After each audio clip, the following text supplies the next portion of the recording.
The feeling of being unforgiven and unforgivable is what makes you suffer so, but it only exists in your heart or mind. Sogyal Rinpoche. A year ago, I asked the woman who had shared her life with me for 2.5 years to marry me.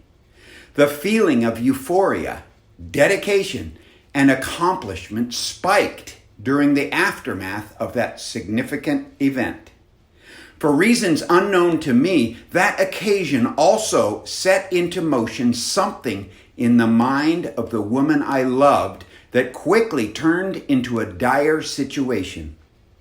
While I watched, my partner began to withdraw, perceive her surroundings as wrong, negative, and unpleasant. Her behavior turned toxic. I had no idea what was going on in her mind. During 2 months of remaining dedicated and attempting to uplift this woman I loved, her condition eroded even further.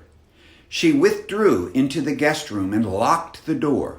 She stopped participating as part of a couple and began to display alarming behavior.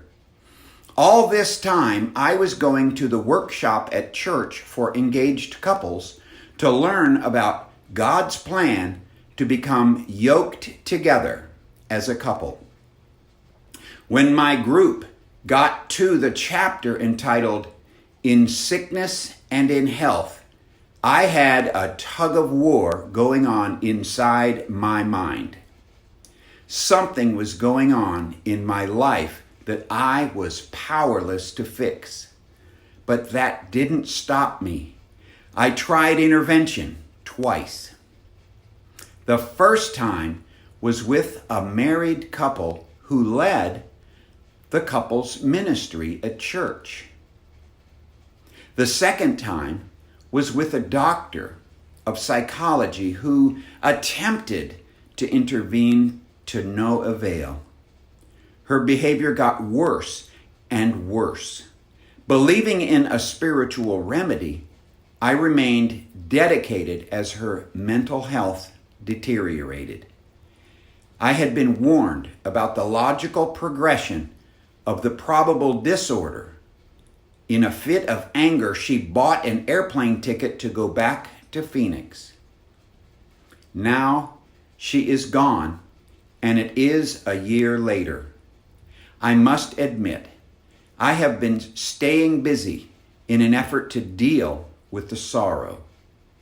But going through grief is a normal part of life.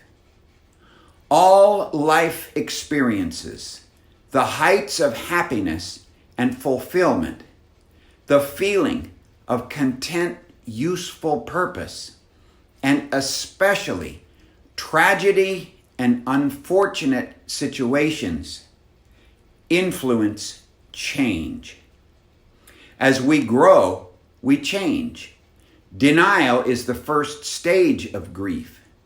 Now, almost a year later, I still feel disbelief as I relate this tale of woe.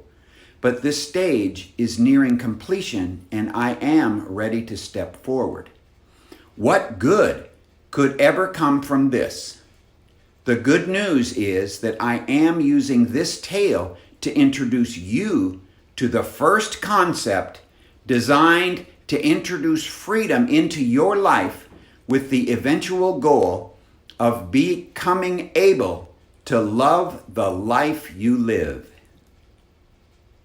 In order to change the trajectory of our lives, we must uncover what is running interference, discard what we find to create an opening for an upgrade, and enter into forgiveness. Forgiveness for our adopting that belief initially, and forgiveness for the source of that belief. The starting place is to become convinced that something is interfering with the freedom I seek. But how? As you continue with the following lesson, you will see the gift that I had waiting for me.